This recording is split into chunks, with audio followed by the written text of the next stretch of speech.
Estaremos. Buenas tardes a todos, bienvenidos. Vamos a dar inicio a este evento. Soy Guadalupe Saavedra, directora general de la Fundación Ibero Meneses. Les doy la más cordial bienvenida y agradezco que nos acompañen el día de hoy. Bienvenidos y bienvenidas. Para comenzar el octavo encuentro de egresados y amigos, organizado por la Fundación Ibero Meneses y la Asociación de Egresados de la Universidad Iberoamericana, quiero mostrarles el video institucional de uno de nuestros programas sociales denominado Nutrición para la Educación. Es muy breve, pero refleja un terrible problema social en México.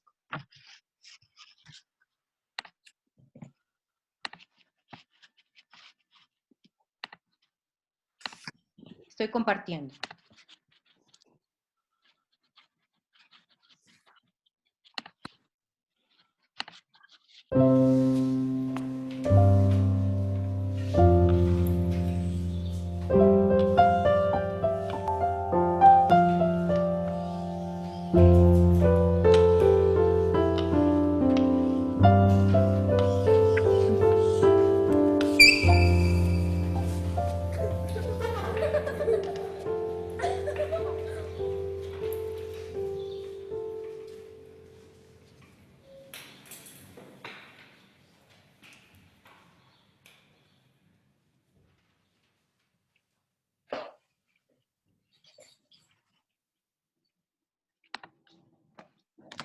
Muchas gracias. El mensaje de este video que queremos dar es que si un niño come, aprende.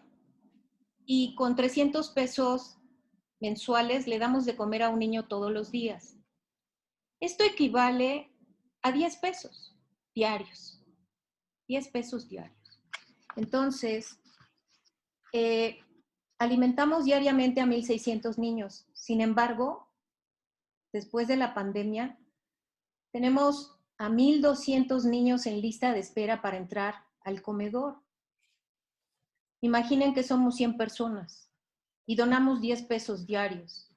Con ese dinero, estaríamos sacando de esa lista de espera a 100 niños que empezarían a comer diariamente a partir del próximo lunes.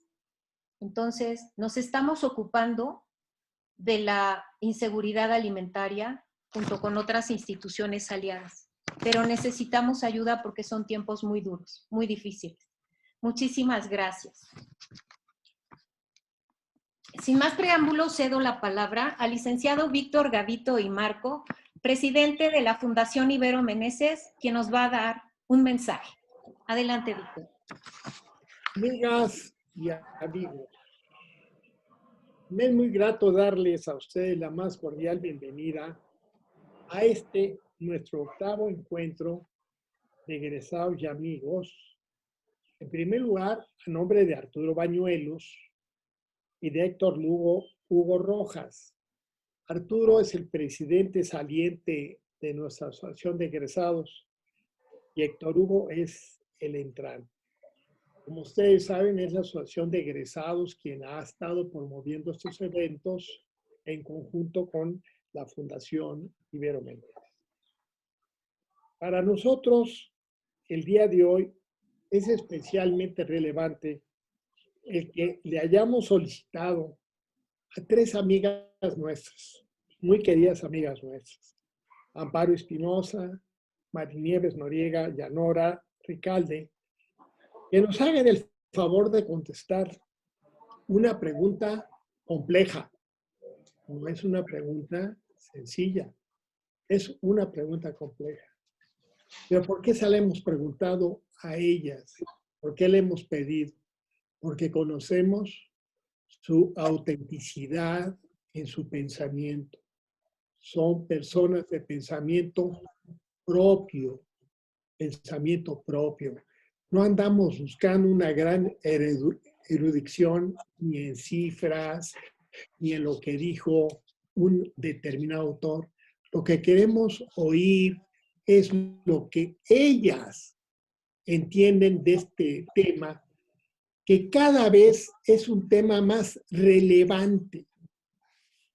Quisiera nada más mencionarles que las Naciones Unidas, dentro de los objetivos del desarrollo sustentable, han puesto 5 como los 5, si ustedes quieren, iniciales o más importantes. El primero es dar fin a la pobreza, cosa que es muy difícil y cosa que muchas veces nada se usa para términos honestamente políticos, soportar programas determinados y no se va a la raíz. ¿Saben por qué? Porque no la conocemos, porque es un tema que la gente lo repite sin ton ni son. La segunda es el hambre. El hambre que en algunas partes es realmente un flagelo y en algunos lugares aún de nuestro país, desgraciadamente, podemos decir que hay gente que tiene limitaciones. Yo no consideraría que en México tenemos hambre, pero sí tenemos limitaciones. El tercero, salud y bienestar, pues imagínense con el problema que hemos tenido con el COVID, las atenciones, etcétera, pues evidentemente salud y bienestar. El cuarto es una educación de calidad, porque sabemos que el desarrollo de la persona, pues en una gran medida está ligada a su educación y a su capacidad de desarrollo. El quinto es la igualdad de género. La gente está buscando igualdad de género. Nada más les doy una referencia. Cuando yo llegué a la universidad, cuando ingresé a la universidad, en mi clase había una muchacha, una. Quiero decir, el día de hoy en nuestra universidad tenemos más mujeres que hombres, pero no es de este año, es de hace ya muchos años. Entonces, estrictamente hablando, en la Universidad Iberoamericana cursan carreras, salen más mujeres como profesionales que hombres. Esto es muy importante. Aunque Ney Villamil, nuestro amigo, hará una presentación más apropiada de nuestras amigas, yo sí quiero darles a nombre de la Asociación de Egresados de la Fundación mi más sentido agradecimiento, ya que el aceptar, el manifestar ideas y vivencias personales tienen una enorme relevancia. Entonces, nosotros no conocemos el tema que ustedes van a tratar. Entonces, qué bueno que han tenido ustedes la gentileza de venir a decirnos qué sienten sobre este tema tan relevante. Y como es costumbre de este mensaje de bienvenida, aunque ya nuestra directora les hizo alguna mención, pues siempre solicito a ustedes su generosidad para nuestra fundación, para que podamos seguir apoyando y ampliando los apoyos que damos a través de magníficas instituciones. Acuérdense que somos una fundación de segundo piso, pero desayunos en pro de la infancia y fundamentalmente luego los comedores Santa María han hecho trabajos colosales. Imagínense en el COVID, cuando no podíamos tener los comedores, pues primero pensaron despensas, después de despensas hicieron comidas, luego de las comidas son comidas individuales. Señores, han hecho un esfuerzo colosal para cumplir con esta promesa y nosotros, pues básicamente lo que aportamos son medios para que ellas puedan realizar este estupendo trabajo. Y como ya dijo Lupita, nos centramos no tan solo para que el chico tenga un desarrollo personal, etcétera, sino para que haya un poco de paz en sus casas. Ustedes se pueden imaginar señoras que no tienen absolutamente recursos, que están dramáticamente limitadas cuando los chicos les piden algo y no tienen nada que darles. Entonces lo que le estamos dando es esa tranquilidad a la mamá de que por lo menos el chico tuvo una comida muy buena al día y que está tranquilo, está alegre, puede jugar, puede comentarle a la mamá lo que quiera. ¿Por qué? Porque tiene esa posibilidad de hacerlo. Y como he estado muy repetitivo en estas últimas sesiones, no por ello quiero dejar de volver a repetir esta reflexión que sobre la pandemia hizo el Santo Padre, que se me hace magnífico. Él dice, la pandemia pasará. Algunos saldrán favorecidos de ellas, muchos saldrán afectados de la misma. La situación no será igual, pero tenemos una pandemia que queda y que tenemos la obligación de atacar, que es la pobreza. Este es realmente el gran mensaje del Santo Padre que se me hace extraordinario. Todo podrá pasar, pero hay cosas que desgraciadamente permanecen y tenemos que ayudar. Y por eso volvemos a insistirles a ustedes que sean verdaderamente generosos. Evidentemente, como dijo Lupita, tenemos 1,200 personas esperando. Perfecto. ¿Saben qué? Vamos a arrancar con 400, con 500, con aquello que esté a nuestro alcance. Pero definitivamente no podemos ser indiferentes al enorme problema que pues nos tenemos a la puerta de la casa. No podemos ignorar a las personas que tenemos en nuestro cercanía. Entonces, yo les vuelvo a reiterar mi solicitud, la solicitud que les hacemos todos. Ustedes saben cómo se puede colaborar con la fundación. Y para aprovechar de mejor manera este tiempo, le voy a solicitar a Ney, que va a ser el moderador de esta sesión, que nos haga el favor de tomar la conducción de la misma. Ney, la sesión está en tus manos. Gracias. Muchas gracias, Víctor. Muchas gracias, Guadalupe. Es un privilegio y un honor tener la oportunidad de moderar esta cuestión. Como ha señalado Víctor, estamos ante un tema importantísimo que ha planteado esta octavo encuentro de egresados y amigos de la Fundación, porque la igualdad de los géneros no es solo un derecho humano fundamental, sino que es uno de los fundamentos esenciales para construir un mundo pacífico, próspero y sostenible. En esta ocasión, para responder a esa pregunta y a esa temática, tenemos el privilegio de contar con 3 destacadas mujeres profesionales, egresadas las 3 de la Universidad Iberoamericana: Amparo Espinosa Rugarcía, María Nieves Noriega de Autrey, Nora Rical de Alarcón. Bienvenidas y muchas gracias por acompañarnos.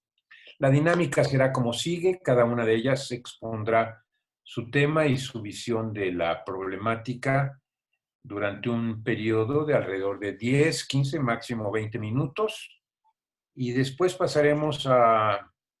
después que hayan terminado las 3, pasaremos a preguntas y respuestas que plantearán nuestros asistentes a través del chat. Se plantearán por escrito directamente al chat y nuestras asistentes, Cristina, Claudia y Carmen, nos harán favor de pasarlas para que yo las presente a las ponentes. De manera que, sin más preámbulo, me permito presentar a la primera de nuestras ponentes, Amparo Espinosa Rugarcía. Amparo es una mujer que ha dedicado su vida profesional a la academia, a la escritura, al periodismo, a la investigación y a la filantropía. Es licenciada en Administración y maestra y doctora en Desarrollo Humano por la Universidad Iberoamericana, donde es catedrática de Teoría Monetaria y de Ética Profesional. Es también máster en Bioética por la Universidad Católica de Ávila, en España, y doctora en Psicoanálisis por el Instituto Mexicano de Psicoanálisis. Como escritora y periodista ha publicado varios libros, entre ellos Shikoku, Peregrinaje de la Madurez a la Vejez, de 2010, La Leyenda de Ameyale, 2011, Dios Padre, ya no creo en ti, de 2011, Privatización bancaria, crisis y rescate del sistema financiero, la historia contada por sus protagonistas, en 2005, la nacionalización bancaria, 25 años después, su historia contada por sus participantes. Ha publicado artículos en diversas revistas, ha impartido pláticas en distintos foros y ha sido columnista en varios periódicos de la Ciudad de México. En filantropía e investigación es presidenta de la Fundación Espinosa Iglesias, de la Fundación Espinosa Ru García, perdón, ESRU, y del Centro de Estudios Espinosa Iglesias, CEI, y dirige también 2 asociaciones civiles. Por el Derecho a Morir con Dignidad, Asociación Civil, y Documentación y Estudios de Mujeres, DEMAC. Amparo, en el plano personal, nació en la ciudad de Puebla, de Los Ángeles, y además de su brillante carrera profesional, es orgullosa madre de familia, tiene una hija y 2 hijos, 3 nietas y 2 nietos, y una bisnieta. Bienvenida, Amparo, doctora Espinosa Ru García, te paso la palabra. Gracias. Muchas gracias, Víctor. Bueno, Marinieves, Nora, que me acompañan, muchas gracias, y también todos los que están aquí. Bueno, creo que es para empezar, bueno, voy a ser muy breve porque tengo poco tiempo y tendría tantas cosas que decir sobre el tema y sobre otras cosas, pero creo que esta idea de que las mujeres podamos contar nuestra experiencia es fantástica. Siento que las mujeres hemos tenido y seguimos teniendo muy pocos espacios para hablar de nosotras, sobre todo de nuestras ideas. O sea, que con cualquier pretexto se ponen de lado, no parecen importantes. O sea que sí es una muy buena oportunidad, y la verdad que yo sí los felicito, no puede más que ser muy beneficioso, bueno, desde luego para nosotras y para las personas que nos escuchen. Yo he tenido he tenido un contacto muy cercano y directo con mujeres durante toda mi vida. Como psicoanalista, bueno, yo he privilegiado sobre todo las mujeres. Básicamente mis pacientes son mujeres, y luego a través de la Asociación Civil por el de DEMAC, que como decía Ney dirijo, bueno, pues tengo un contacto con todas esas mujeres que escriben su historia. Y eso me permite como tener una visión un tanto diferente de lo que es la brecha, de lo que se dice que es la brecha de géneros, porque como bien dice Víctor, es muy complejo. O sea, tenía aquí como esta definición que es la distancia que hay de los hombres y las mujeres respecto a ciertos parámetros. O sea, mi punto de vista, después de mi experiencia con las mujeres, sobre todo desde mi propia experiencia, que siempre he estado casi en foros de hombres, como decía Víctor, en mi clase éramos 100 hombres y 3 mujeres, cuando estudié administración hace siglos, ¿no? Entonces, los parámetros, estos que hablan como indicadores de la brecha de géneros, a mí en lo personal ni siquiera se me hacen claro, son básicos: igualdad de salarios, a trabajo igual, salario igual, y no sé cuántos otros tienen, pero ni siquiera se me hacen los más importantes, porque siento que son un tanto superficiales. Cuando yo veo a las mujeres o mi propia experiencia y lo que yo veo que hace la diferencia, no es tanto por la falta de oportunidad de acceder a un puesto o que te paguen lo mismo. Puedes estar ahí, ya cada vez ustedes lo vieron, sobre todo en la política, 6 gobernadoras, en la empresa no tanto. O sea, en la empresa seguimos con unos consejos en que hay una mujer, 2 mujeres. En Telmex yo fui la única mujer durante siglos, ¿no? Pero de todas maneras estás ahí, llegas. Bueno, pero ¿qué pasa cuando llegas ahí? Y a mí me parece que eso es lo realmente importante, porque es lo que sostiene a la brecha de géneros. Si ustedes tienen un puente entre que les pagan igual salario, pero no ven todo lo que está debajo, bueno, se colapsa ese puente enseguida. Yo me he preguntado qué pasaría si de verdad ya tuviéramos todas el mismo salario que los hombres, tuviéramos iguales de oportunidades.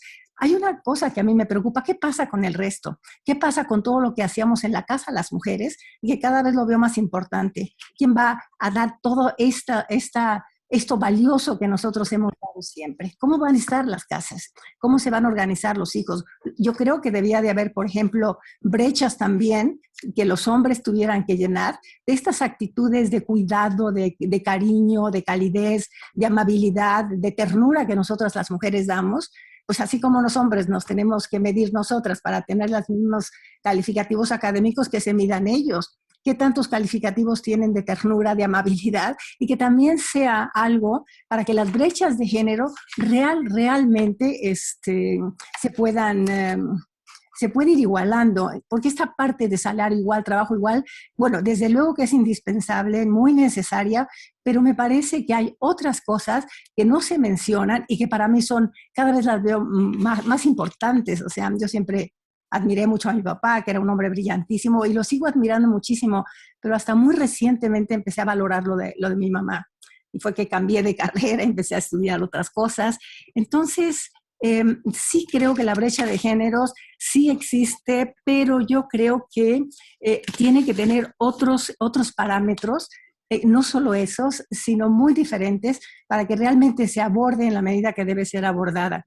Yo quería, como tengo tan poco tiempo, creo que siempre hablo rápido, pero hoy más, pero tengo unos cuantos ejemplos de lo que a mí me ha pasado, por ejemplo, que son cosas que no se miden por los parámetros, pero que son, bueno, unas que no te permiten ni siquiera actuar bien. De una reunión que tuve en una situación eclesiástica, bueno, no quiero ventanar a nadie, pero era una persona de muy alto nivel y eran como 7 hombres y yo de mujer, ¿no? Bueno, esta persona que conducía esta reunión, a todo el mundo le decía don fulano, don sutano, don mengano, y llegaba a mí y me decía Amparito. Bueno, a mí me molestó, porque digo, bueno, todos éramos más o menos de la misma edad. Si nos vamos a cosas académicas, yo tenía mucho más calificativos que ellos. Yo tenía maestrías, como ustedes oyeron, doctorados. Aquellos apenas tenían su licenciatura. Me gustaría ver cómo la sacaron, pero por alguna razón esta persona se sentía con el derecho de llamarme a mí Amparito, mi amiga Amparito. Yo no era su amiga, no lo conocía. Bueno, a lo mejor son cosas. Alguien me decía, oye, qué delicada, eso es hasta de amistad. No, no, no, es de respeto. Igual me pasó una vez varias veces en Telmex, que resulta que todas las personas, los consejeros les ponían su título y era licenciado tal, y a mí señora. Yo no, sí soy señora, le dije, pero yo quiero que me pongan doctora. O sea, ¿por qué nada más señora? Siento que son estas cosas como muy sutiles, pero a mí me parece que para que los géneros realmente, como decía Víctor, se igualen, la definición misma de igualdad es muy difícil. Les voy a platicar otra, porque aquí, fíjense, es una cosa a muy alto nivel que yo ahora sí que por mi nacimiento, ni siquiera, bueno, algunos méritos, pero mucho más, porque así nací, pero he tenido siempre en foros muy importantes, por ejemplo, con los banqueros. Y les voy a decir 2 ejemplos. Uno que tuve y también mi cambio de actitud, porque otra cosa que yo sugeriría es ser inteligentes cuando reclamamos, ¿no? Pero estábamos en una reunión de banqueros y de repente el hombre el que estaba exponiendo, les exponía a todos los que estaban ahí y se volteaba conmigo. Les tengo que decir que yo era la presidenta de ahí, la directora. Bueno, se volteaba conmigo y me decía algo así como, mira, 1 y 1 son 2. Qué fruto. Me empecé, lo recuerdo, y me empezó a entrar un coraje. Ahí la verdad creo que cometí un error que otra vez que me volvió a pasar ya no lo cometí, porque enfrenté a todo el mundo le dije, mire, yo sé sumar, restar y sé más que todos ellos, pero estuvo muy desagradable, pobre señor, porque lo corrieron. Esto me volvió a pasar hace como 2 años, también con un muchacho más joven, y estábamos también, esto fue en la fundación, y llegaba él con sus papeles. Yo sentada en la silla principal, soy la presidenta, además decido. Bueno, pues los papeles se iban a todos los demás que eran hombres. Y a mí, la última, o no me los daba. Ahí sí ya fui más prudente, aparte lo llamé y le dije, oye, momento, yo soy la directora, soy la presidenta, también sé hablar y sumar y restar. Bueno, se puso a llorar él, porque era un jovencito. Me dice, por favor, no le digas a mi mamá, porque se enojaría muchísimo conmigo. Pero también como que hice mi punto y también me dio como mucho gusto poder decirlo, porque si no, estos parámetros rompen un camino. Luego, pues, les podría contar muchos otros. Bueno, también me ha pasado, por ejemplo, en los chats, donde hay muchos hombres y yo soy de las pocas o la única mujer, de repente hay cosas que me parecen muy ofensivas. Mujeres, yo sí lo veo, a los hombres no se dan cuenta, por eso siento que hay que decirles. La cosa es cómo. Está ofendiendo algo que a nadie le parece ofensivo, que me parece a mí que eso ya nada más no, porque otra cosa que he aprendido es leer tus vísceras. Si algo te dice que no debe ser así, no debe ser así. Y si te dicen que está mal, no está mal. Creo que, así como recomendación, tengan confianza en sus sentimientos. No les gusta lo que está pasando, no les gusta. Ya, pues ya ven lo que está pasando ahora con el Me Too. Lo que sí también es que hay como que aprender a decirlo. Otra cosa que me ha pasado mucho es que de pronto alguien más la toman. Esto me pasó con una persona, un amigo que invité a trabajar conmigo porque él no tenía. Y me di cuenta cuando decía a dónde estaba trabajando. Dice, no, aquí estoy tratando de que saque ella adelante su empresa. A ver, momento, mi empresa que ya está echada a andar. O sea, pero era la cosa, no sé si ustedes vieron la película esta de la esposa, donde es muy exagerada, pero ella es la que le escribe los libros al esposo que se gana el premio Nobel. Y ella es la autora. Entonces es muy interesante porque a pequeño nivel también pasa. Entonces siento como que son estas partes del lenguaje que a ti te dicen, ay, ¿por qué no eres más tierna? No seas tan gritona. Bueno, todos los hombres gritan cuando ya están en una situación de poder, pero si tú como mujer lo haces, te dicen poco femenina, te dicen que seguramente no tienes pareja, cualquier cosa, ¿no? Y siento que ahí, para mi gusto, es donde es, bueno, no mi gusto, pero mi experiencia, que ratifico con todos los escritos de las mujeres que veo y con mis pacientes, ahí está algo que lo veo muy difícil de romper, pero no imposible. Siento como ahorita en este foro, puedo hablar libremente de mi experiencia, se los puedo contar. Igual otras personas se animan a reconocerlo. O sea, así mi recomendación sería, bueno, crean en ustedes, crean en ustedes. Lo que ustedes dicen o piensan tiene valor. No importa que todo el mundo les diga que no. Estoy pensando hablando de Pablo VI, que lo mencionó también Víctor. Hace poquito Pablo VI de pronto reconoció que Santa Teresa, que vivió hace 500 años, pues su teología era muchísimo más avanzada hasta de lo que ahorita existe. Nunca le reconocieron, pero tenía algo valiosísimo. Entonces ustedes como mujeres creo que tenemos que aceptar, reconocer que lo que nosotros pensamos vale la pena aunque no lo reconozcan. Eso sería como una de mis recomendaciones, como escuchar tus propias vísceras y decir, si algo no me gusta, si no lo siento bien, es que no está bien. La cosa es también cómo decirlo, cómo transmitirlo, para que realmente, que decía Víctor, igualdad, respeto, igualdad en el trato, pero que los parámetros no solo sean los del trabajo, sino también los que nosotros tradicionalmente. Ya me toca, ¿no? Ya termino. Ya se acabó. Es mi tiempo, pero pues este sería mi mensaje.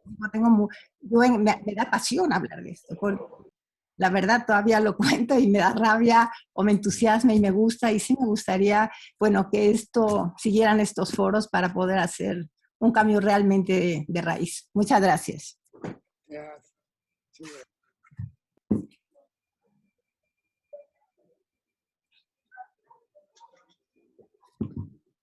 Muchas gracias, Amparo.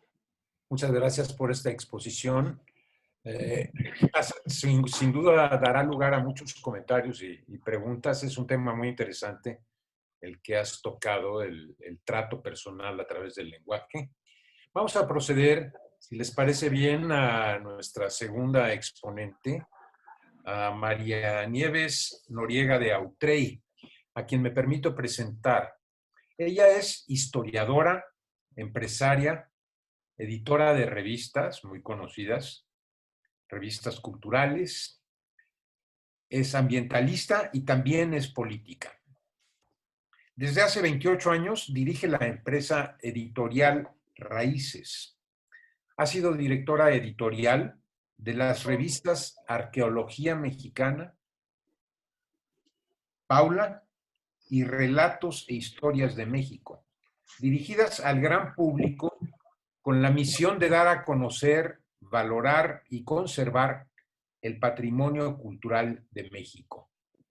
Es probablemente una de sus facetas más conocidas, la de editora. A su vocación por la difusión cultural, suma su participación en el cuidado del medio ambiente. Es miembro del Fondo para Comunicación y la Educación Ambiental, Asociación Civil, y del Fondo Mexicano para la Conservación de la Naturaleza. Como diputada federal, en la 60ª legislatura, fue secretaria precisamente de la Comisión de Cultura. Colabora desde hace más de 30 años con la Universidad Iberoamericana como miembro de la Junta de Gobierno, UIAAC, así como en el Senado Universitario, el Patronato, FICSAC, y participa en los consejos editoriales del Departamento de Historia y de la revista Ibero. Bienvenida, María Nieves Noriega de Autrey. Muchas gracias. Tienes la palabra. Hola, buenas tardes a todos. Gracias, Víctor. Gracias, Ney, por esta invitación. Pues yo humildemente les voy a hablar de mi experiencia, que es bastante distinta a la que ha tenido Amparo en unos sectores y en otros más parecida. Yo quisiera hablarles, para empezar, de esta pregunta que dice: ¿qué narrativa se ha construido históricamente? Creo que el tema de la brecha de género no era así en los orígenes de la humanidad. Como historiadora, una de los datos que aprendemos desde el origen de los seres humanos es que la primera obra maestra o representación de dioses es nada más y nada menos una mujer, que es la Venus de Willendorf. Entonces, que desde el 25 años antes de Cristo, la mujer ya tenía una posición muy importante.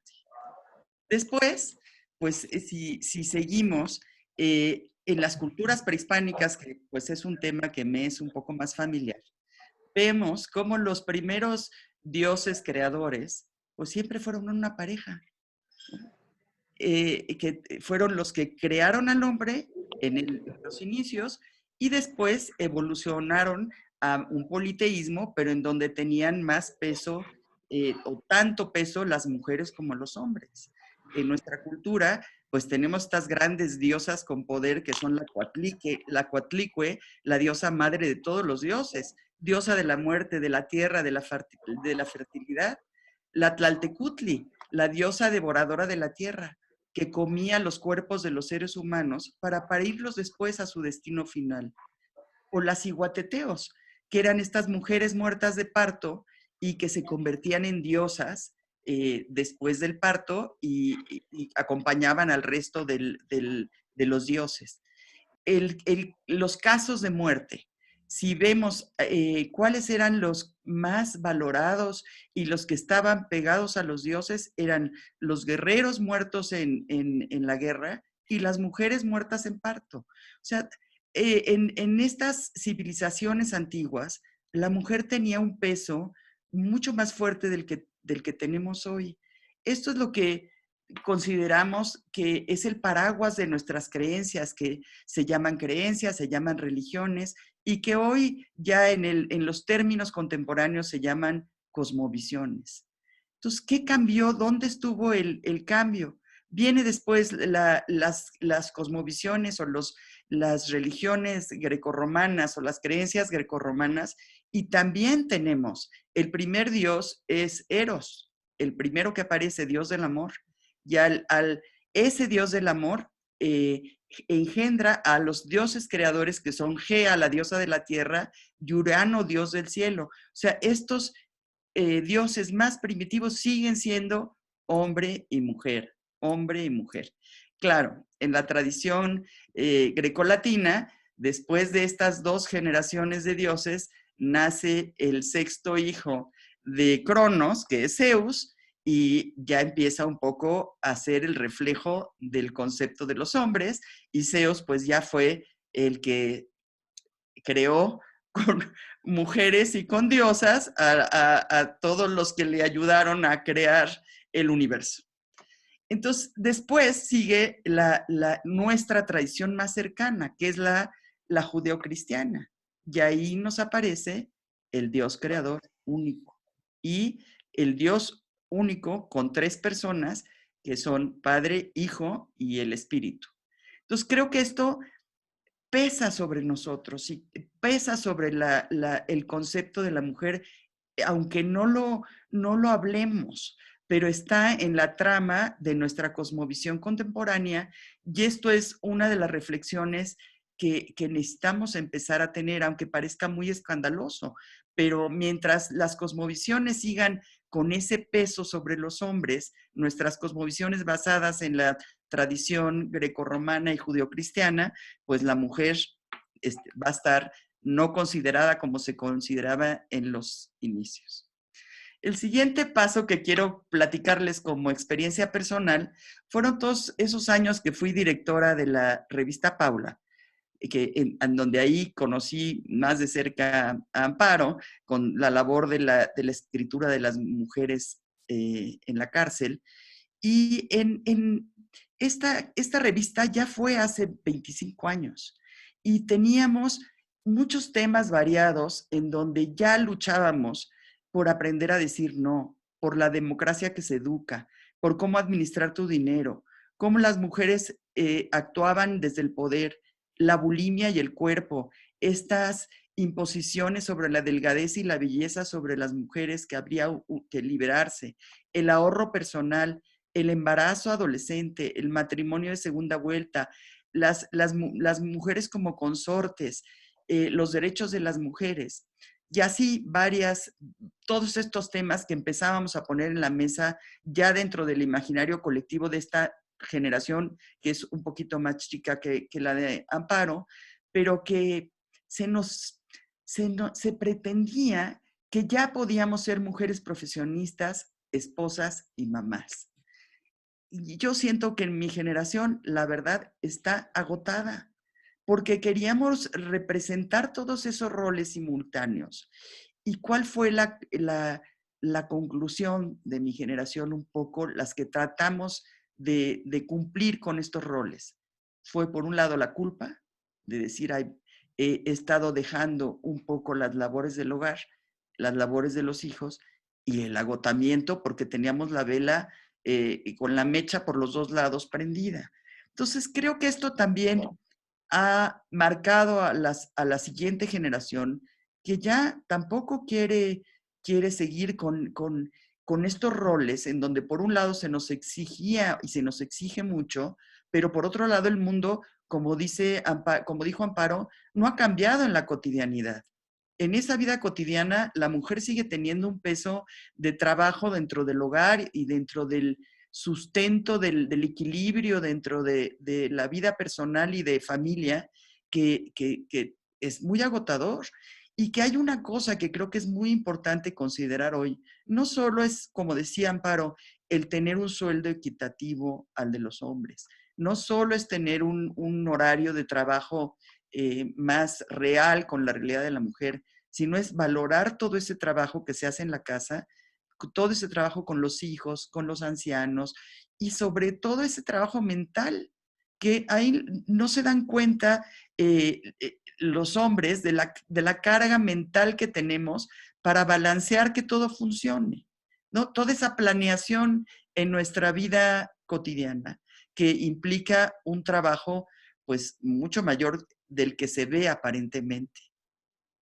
En estos años en que trabajé en la revista femenina, tratamos de lanzar campañas que en el imaginario colectivo vieran que el papel de la mujer no solo estaba en la cocina, que el papel de la mujer no solo estaba en la casa, que el papel de la mujer no era cómodo y que la mujer estaba sufriendo por muchos lados también muchos atentados en la violencia intrafamiliar, en esta delgadez extrema que a toda una generación marcó con bulimia y anorexia. Y creo que pues dimos algunos pasos para avanzar en estos temas, para que la siguiente generación ya la vemos actuando de forma distinta. Creo que, como decía Víctor, hay que ser esperanzador. Y yo sí veo muchas cosas esperanzadoras en esta brecha de género que van caminando en los temas de legislación en cuanto a los derechos de la mujer, en cuanto a la participación de la mujer, en cuanto a los derechos como mujeres y como diversidad de mujeres, en donde ya hay mucho más campo para ser de una manera distinta, que eso me parece muy importante, y que por otro lado valoremos estas campañas que ya están a nivel mundial, como el Me Too, que está en el corazón del trabajo laboral de las mujeres y que hay que darle cabida para que no solo se castigue al que lo comete, sino que se eduque para que no se cometa. Entonces, tanto el Me Too, tanto el violador, el Estado, el violador eres tú, como cantaban las feministas, de la falta de protección del Estado ante los feminicidios. Ni una más, que también va contra los feminicidios. Y a mí, el más importante también me parece, es el que las jóvenes ahora están luchando por el no es no, que es también decir lo que queremos y lo que no queremos. Que esa seguridad en nosotras mismas de saber lo que queremos, decirlo, y que en la comunidad se acepte nuestro no o nuestro sí. Pero básicamente el no es no, que estas nuevas generaciones lo han encauzado hacia la relación sexual, la forma de relación de pareja y la capacidad de tener o no tener hijos, o cuántos hijos tener, y en qué momento decir no, no es no porque yo no quiero, porque yo no quiero tener otro hijo, o porque yo no quiero hacerlo contigo, o porque yo no lo quiero hacer porque no tengo la edad, o porque no me cuadra. Creo que el consentimiento que se les debe, el valor que se le debe de dar al consentimiento a la mujer es un tema muy importante que debemos de fomentar en nuestras casas. Nada de esto se va a lograr si no cambiamos en la educación de los hijos y de nuestras hijas, de los dos. Abrirles un mundo en donde la equidad sea de verdad, en donde el hombre sea un adulto completo, que pueda hacer las labores que hace la mujer, si es que la mujer está haciendo también las del hombre. Entonces creo que vamos por buen camino. Y por otro lado, en el espíritu ignaciano, creo que nos tienen marcado el sello a los que estudiamos en las escuelas ignacianas. Esa búsqueda de que tenemos que buscar en nosotros mismos y en los demás el sacar la totalidad de nuestras potencias, de nuestras habilidades. Y creo que en la mujer pues no se ha dado como se debería de dar, pero que si estamos formados en la esencia de sacar lo mejor de nosotros mismos y promover que a nuestro alrededor los demás lo puedan hacer, tendremos un buen camino. Muchas gracias.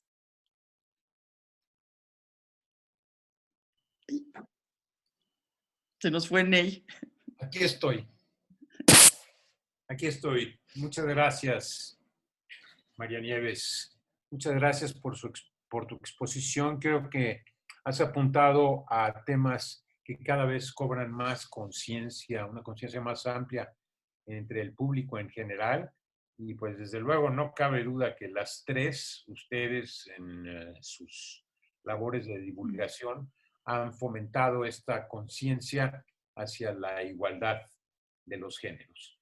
Vamos a pasar a la tercera parte, que es la presentación de Nora Ricalde Alarcón. Me voy a permitir leer su semblanza. Nora Ricalde Alarcón es una destacada académica e investigadora, tanto mexicana como internacional. Es doctoranda en Historia en la Universidad de Granada, España, con una investigación sobre juicios inquisitoriales a mujeres en el siglo XVI en la Nueva España.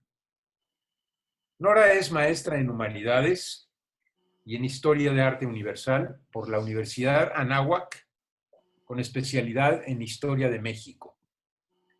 Y también es diplomada en Historia, Literatura y Arte Virreinal por la Universidad Iberoamericana, de manera que comparte las dos comunidades, la de la Anáhuac y la de la Iberoamericana. Ha cursado numerosos programas y diplomados en Historia del Arte e Historia de la Mujer. Es autora de diversos artículos académicos y de divulgación sobre cultura femenina y en publicaciones nacionales, tanto como internacionales. Y ha sido profesora y conferencista en instituciones académicas, empresariales y de gobierno. Ella es actualmente directora de vinculación académica de la Universidad Anáhuac en México, donde también fue fundadora y directora de la Facultad de Humanidades y del Centro de Estudios de la Mujer. Preside asimismo una asociación civil, el Centro de Estudios Históricos y Culturales de la Mujer, Asociación Civil.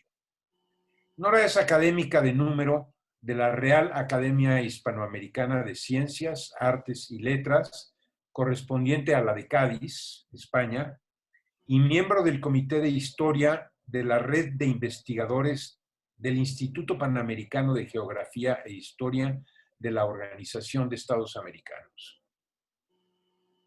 Pertenece al Seminario de Investigación de Historia Judicial de la Hispanoamérica Virreinal del Instituto de Investigaciones Históricas de la UNAM.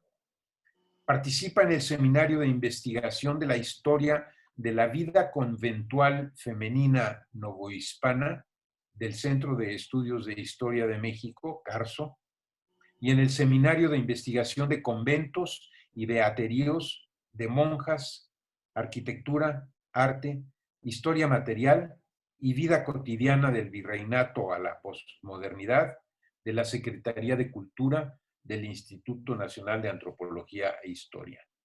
Pertenece también a la Asociación de Mujeres Cronistas de México, a la Asociación eWomen de la Fundación Concamín y a la Asociación Women Leaders of the World de Latinoamérica.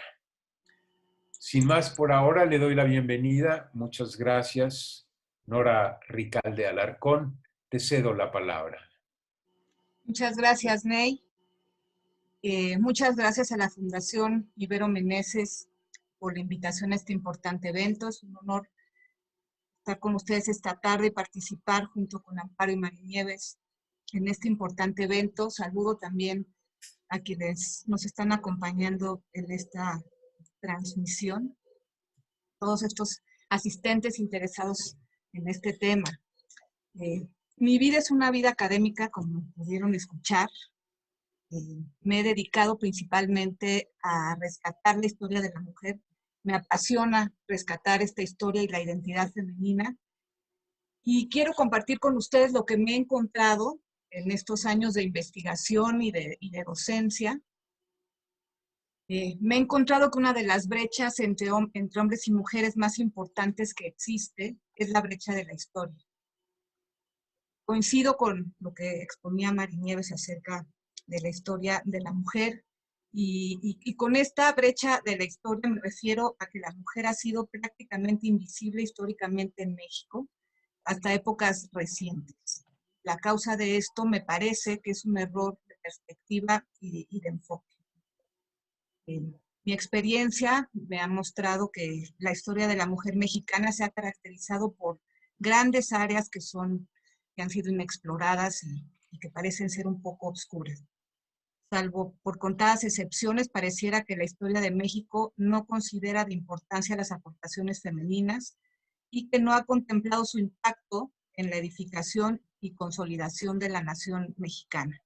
Pero sin embargo sabemos que la mujer ha estado presente en la construcción del país, tanto en la cotidianeidad como en las grandes crisis de la historia de México. Me ha dado la impresión de que la narración histórica tradicional solamente toma en cuenta a los grandes saltos en la construcción de la identidad nacional. Y así, por eso digo que la mujer ha sido oficialmente invisible.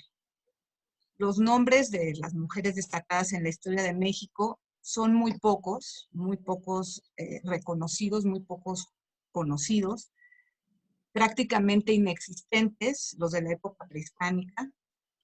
Tal vez podemos mencionar a alguna mujer participando en la conquista de México y todos sabemos muy bien cuál es esa mujer. Son muy pocas las referencias al quehacer femenino de la etapa colonial. Probablemente conozcamos muchas más a partir de la independencia y desde luego sabemos más de las mujeres de los siglos XIX, XX y XXI.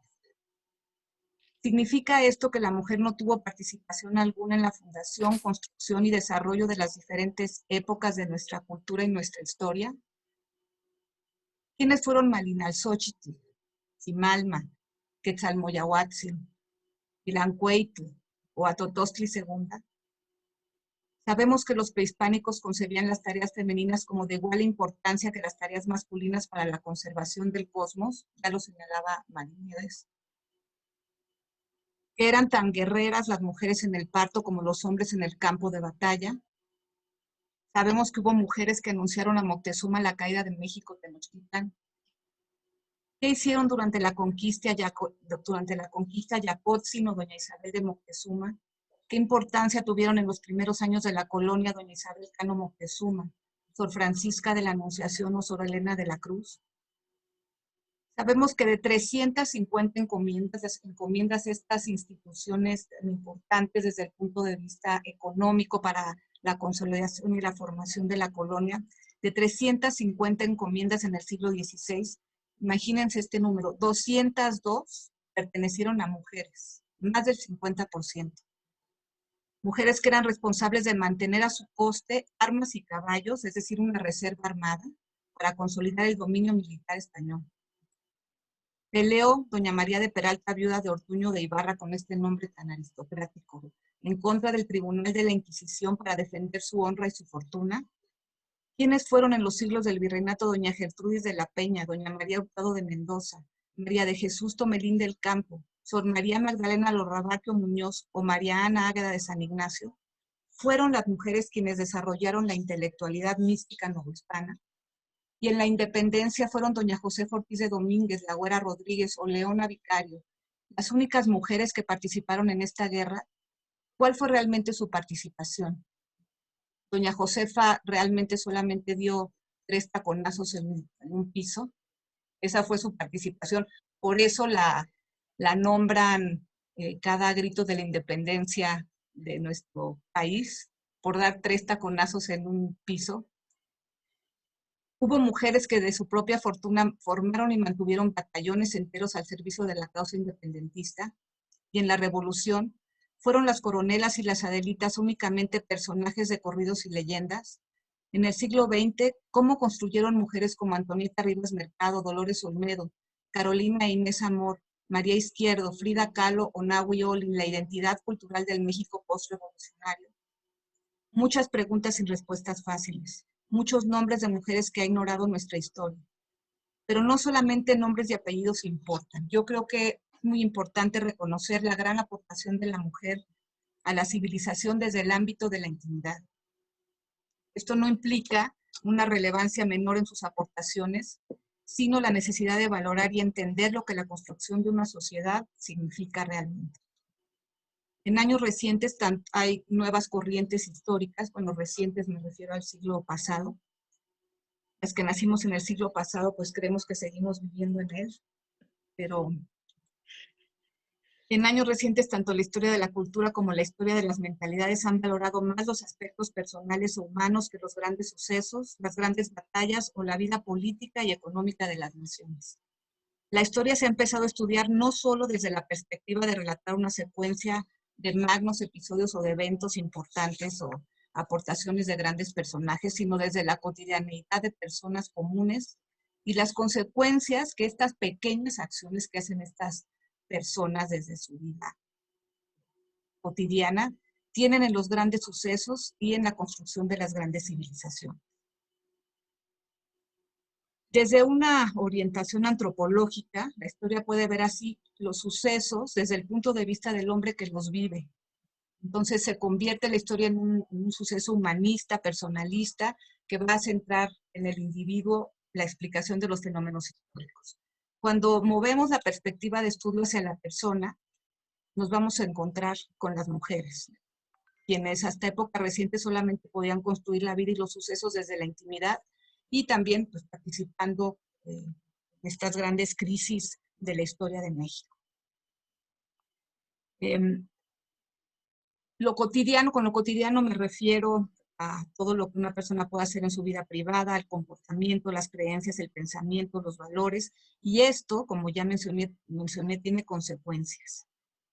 Y desde la historia de lo cotidiano, de lo social, puede rescatarse a la mujer del olvido e integrar al otro yo, la mujer es el otro yo de la humanidad, en la conformación de los procesos económicos, culturales y sociales. Es recobrar la historia de todas las cosas que estructuran a una civilización. cosas que parecen sencillas o simples, pero que son elementales. Las costumbres, las tradiciones, la vida diaria, la educación, la familia, pero también la sociedad, la religión y la política. En este sentido, por un lado se integran las mujeres a la historia universal y por el otro se establece muy claramente que los fenómenos históricos y sociales solo se entienden cabalmente en la medida en que se entiende también que se comprende que las mujeres participan en la realidad y la conforman. La influencia de las mujeres en la estructuración de nuestro país en el pasado y en el presente no puede ser minimizada. Las mujeres jugaron y juegan un importante papel en la creación y desarrollo de la sociedad. ¿De qué nos sirve hacer esta conciencia de la brecha de género de la historia? ¿Por qué el cerrar la brecha de la historia es también cerrar la brecha de género? Yo creo que conocer a las mujeres de nuestra historia, saber cómo eran entendidas en las diferentes etapas, profundizar en sus aportaciones grandes y pequeñas, es conocer la identidad femenina actual. Sin conocer, valorar, apreciar, reconocer esta identidad, no se puede ubicar realmente quién es la mujer mexicana contemporánea, de qué carece, cómo ayudarla, cómo promoverla, cómo planear adecuadas políticas públicas, cómo lograr autonomías económicas, políticas en salud o educación. Y volviendo a la historia, ya señalaba Fray Bernardino de Sahagún en el prólogo de su Historia General de las Cosas de Nueva España, y cito: el médico no puede acertadamente aplicar las medicinas al enfermo sin que primero conozca de qué humor o de qué causa proceda la enfermedad. De manera que el buen médico conviene sea docto en el conocimiento de las medicinas y en el de las enfermedades para aplicar conveniblemente, así dice Fray Bernardino, a cada enfermedad la medicina contraria. ¿Cómo curar una enfermedad si no se conoce al enfermo? Conocer quiénes somos y a dónde vamos es imposible sin conocer al ser humano de nuestra historia, de nuestro pasado y de nuestro presente. ¿Queremos cerrar adecuadamente la brecha de género en nuestro país? Podemos empezar entonces por conocer quiénes hemos sido y quiénes somos realmente las mujeres mexicanas. Cambiemos el enfoque y la perspectiva. Mi experiencia personal en la vida académica ha sido un amplio camino a recorrer, que además se va ensanchando conforme lo recorro. Poco explorado, he sentido que puedo abrir nuevas puertas y ventanas, enriqueciendo el acervo de lo que ha hecho la mujer. Yo creo que hay que contar la experiencia personal, pero también la experiencia de otras en el pasado. ¿Cuál es mi consejo hacia otras generaciones o hacia otras circunstancias? Creo que hay que romper las barreras aparentes y aportar creativamente. Rescatar las grandes y pequeñas aportaciones de la mujer en todos los ámbitos. Muchas gracias. Muchas gracias, Nora. Muy amable. Muchas gracias a las tres. ¿Podemos pasar ahora, Guadalupe, a la sesión de preguntas y respuestas? Sí, Ney, por favor, adelante. ¿Cómo no? Pregunta Laura Zurita. Algunas empresas se dicen ser paritarias en materia de género, pero he visto que entre sus logros está impartir cursos de dirección exclusivos a mujeres, siendo que ambos géneros requieren capacitación en esas habilidades gerenciales. ¿Cómo acabar con la concepción de que las mujeres no saben dirigir? ¿Quién quisiera responderla? María Nieves, ¿nos das una respuesta? Tú que tienes experiencia ejecutiva.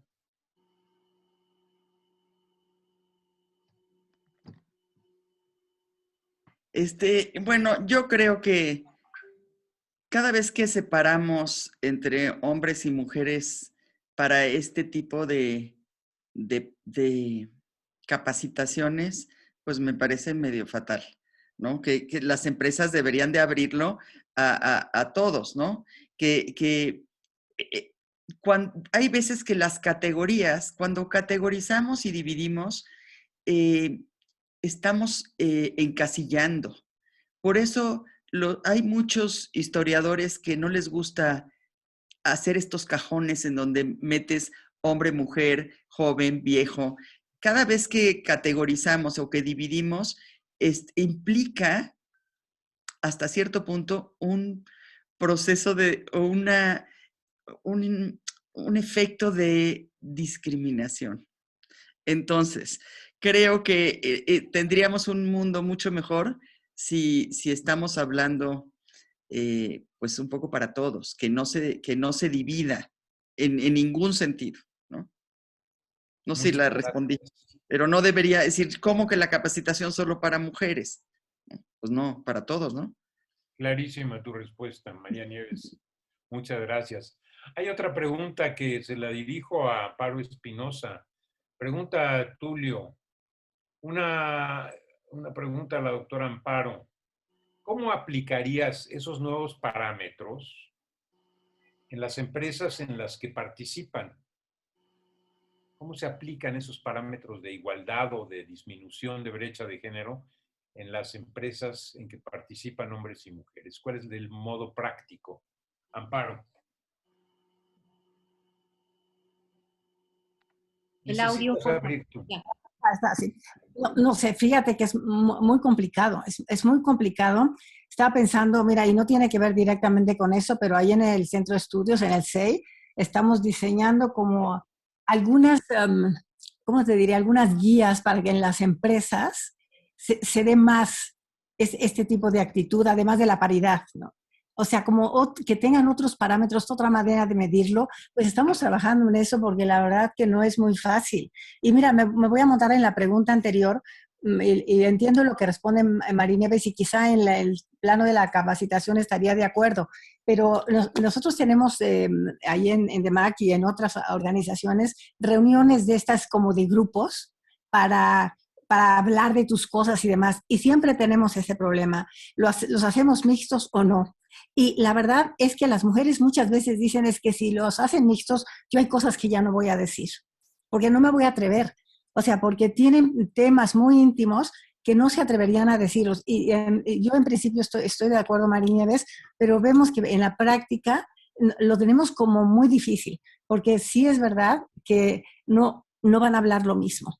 Entonces, pues algunos los hacemos sobre todo para mujeres, pero otros hemos empezado a incorporar hombres, pero siempre tenemos la duda, porque sí es verdad que no se habla lo mismo. Y de la otra pregunta, pues ojalá supiera, te digo, estamos trabajando justo en diseñar, pues, alguna manera de llegar a eso, no sé todavía. Muchas gracias, Amparo. Esta pregunta se la plantearía yo a Nora Ricalde. Dice Claudia Cook, de parte de Luis Aguilar, ¿es la educación el origen de la discriminación y la violencia de género en nuestro país? Gracias, Ney. Yo creo que la falta de educación es el origen de muchas de las cosas que suceden en nuestro país. Empezando, por supuesto, por la discriminación, por la violencia, pero también por la falta de visión de que se puede crecer y salir de situaciones adversas. Entonces, si a la gente no se le proporciona la visión, por ejemplo, en el caso de la mujer, en el caso del rescate de la identidad y de la historia de la mujer, si las mujeres mexicanas no sabemos quiénes fueron nuestras antepasadas, y esto se puede lograr a través de la educación, siempre vamos a tener una idea errónea de nuestra propia identidad. Y así se puede aplicar en todos los puntos importantes del desarrollo humano. La educación es la base del desarrollo humano. Muchas gracias, Nora. Hay una propuesta aquí de Conchita Gavito, donde invierte los términos de preguntas y respuestas. Dice, ¿qué les parece si les pedimos a las ponentes que ellas elaboren una pregunta para la audiencia, una pregunta que nos dé pie para el próximo encuentro con el tema de género? Es decir, ¿qué le preguntarían ustedes a su auditorio? No sé quién quiera comenzar. María Nieves. Ay, es que yo puedo ser muy incendiaria y no sé si o no. Adelante. Pero bueno, yo le preguntaría al público que si queremos cambiar de verdad estructuralmente la relación de equidad, es decir, de buscar esa equidad de género, pues la primera que debería de dar el ejemplo es la estructura de nuestra cultura, que es la propia iglesia. Entonces, ahí mi pregunta sería, las mujeres y también los hombres, ¿cómo verían a futuro esa inclusión de las mujeres en la estructura que nos marca en parte nuestra cosmovisión, nuestras creencias, y hacia dónde creen que debería de ir la institución marcando estos nuevos caminos? Interesantísima pregunta, muchas Bravo, gracias. Marinieves, bravo, Marinieves. Tocas un punto muy importante. Amparo, ¿qué pregunta harías tú a nuestro auditorio? Pues mira, tal vez la que me hicieron y que no pude contestar. O sea, la pregunta anterior, ¿qué haría para revertir? O no me recuerdo bien cómo la fraseaste, pero a mí me pareció muy buena pregunta y no tengo una respuesta. Es la que yo les haría a la audiencia de hoy. Es decir, ¿qué piensan hacer para combatir la discriminación, la desigualdad y la violencia de género? ¿Qué sugieren? ¿Qué creen que se pueda hacer? Ellos, Correcto. la Pues audiencia. sí, eso también es responsabilidad no solo de las expertas, sino de su auditorio. Nora, ¿qué pregunta formularías a los La pregunta que participantes? yo haría es, ¿cómo debe reconocerse la aportación de la mujer en la construcción de nuestro país? Concisa y contundente. Muchas gracias. ¿Alguna otra intervención? Guadalupe, ¿tenemos alguna pregunta pendiente? Hay una persona desconocida que dice, ¿cuál es el papel de la mujer en el cuidado del medio ambiente? Creo que te corresponde, María Nieves Noriega, por tu labor como ambientalista. Bueno, yo creo que la labor de la mujer en conservación del medio ambiente es fundamental porque va con su esencia de creadora, ¿no? De reproductora, de garantizadora de sustentos desde que tienes un bebé en brazos. Entonces, yo creo que en cuanto al cuidado del medio ambiente, yo creo que el primer paso que todos debemos de dar es en los consumos de nuestros alimentos cotidianos. O sea, si somos un poco más conscientes en cuanto al uso de plásticos, en cuanto a reciclar, en cuanto a la cantidad de carne que consumimos y nivelamos esos consumos, o el de ropa también, ayudaría muchísimo al medio ambiente. Y creo que, bueno, no me acuerdo cuando hacíamos la revista femenina, mucho del gasto cotidiano lo manejan las mujeres.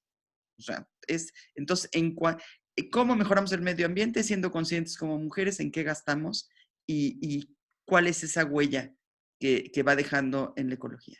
Si eso estamos conscientes diario, otro gallo nos contaría. Fundamental y probablemente en el futuro se aborden con mayor frecuencia los temas ambientales, ¿verdad? Quisiera pasar, si te parece bien, Guadalupe, a pedirle al ingeniero Arturo Bañuelos Caamaño que nos dirija unas palabras. De acuerdo, muchas gracias.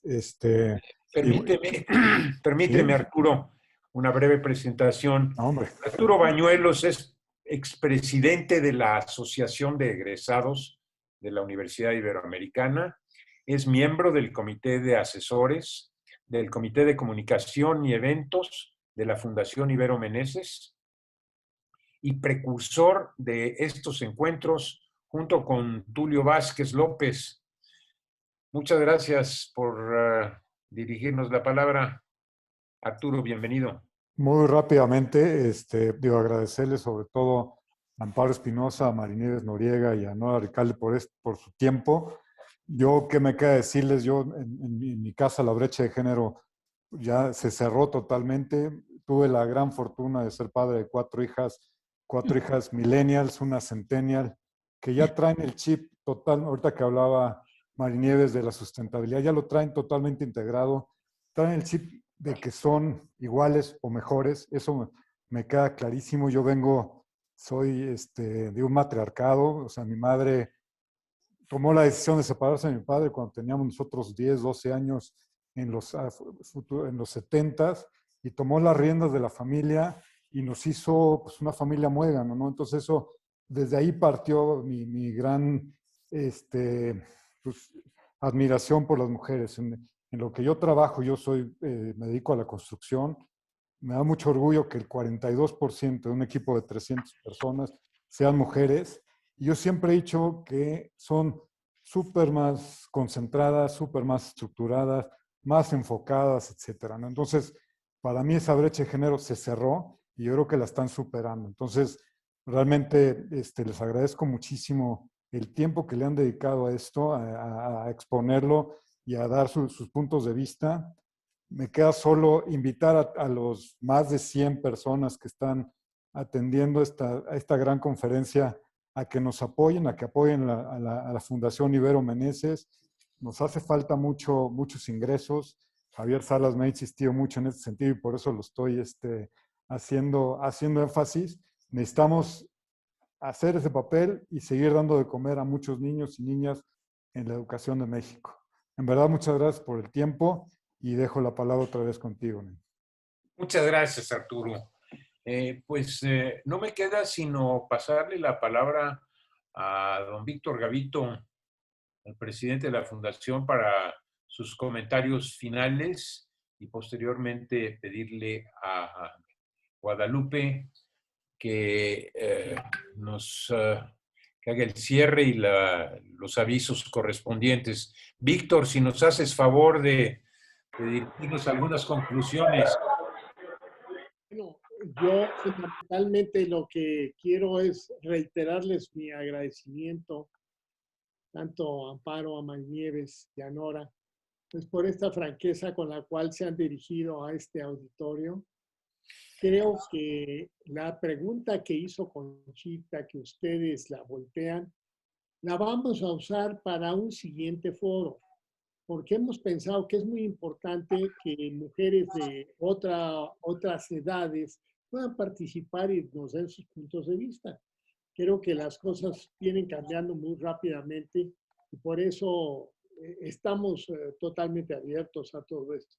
Yo agradecerles y decirles que, pues sí, no resulta muchas veces fácil en cosas secundarias, como bien lo señaló Amparo y Marinieves, probablemente darles la relevancia. Pero yo quiero decirles que todos los hombres, sin excepción,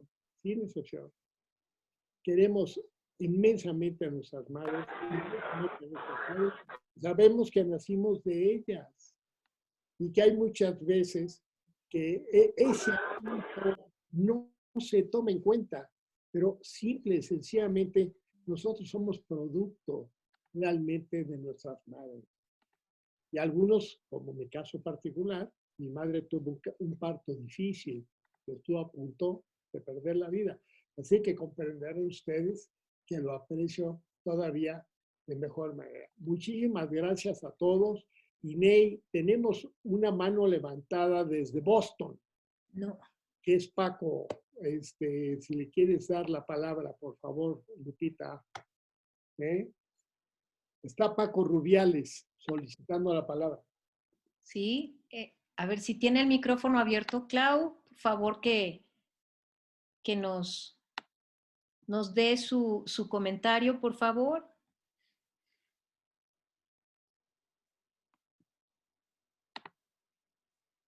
Paco Rubiales. También tenemos a Eduardo Villamil con la mano levantada. Víctor, cualquier tipo de comentario lo aceptamos con mucho gusto en el chat. Por favor. Muy bien, entonces a mí no me queda más que agradecerles y pedirle a Lupita despedir, por favor, Sí, cómo no. Sí, cómo no. Bueno, pues simplemente agradecerles, por favor, este tipo de intervención que han hecho en este momento. Nos han llenado de experiencias y de toda esa esas trayectorias tan extraordinarias de nuestras 3 panelistas, Amparo Espinosa Rugarcía, Marinieves Noriega de Autrey y Nora Ricalde Alarcón, por habernos compartido tanto esta tarde. Muchísimas gracias.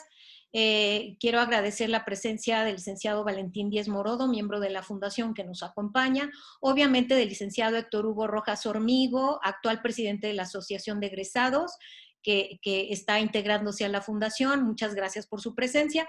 Al Consejo Directivo de la Fundación, al Comité de Asesores, a nuestros benefactores que nos acompañan y nos siguen, muchísimas gracias. Donatarias, a nuestros becados que también hoy hicieron acto de presencia, al equipo de la FIM y amigos en general, a nombre de la Fundación Ibero Meneses, les deseamos buenas noches, cuídense mucho y nos vemos pronto. Muchísimas gracias a todos y esperamos vernos en un futuro muy cercano. Gracias. Adiós a todos, gracias. Adiós. Gracias. Adiós. Gracias. Adiós. Excelente. Gracias. Muchas gracias. Felicidades, gracias. Hasta luego. 2 minutitos nada más para que todos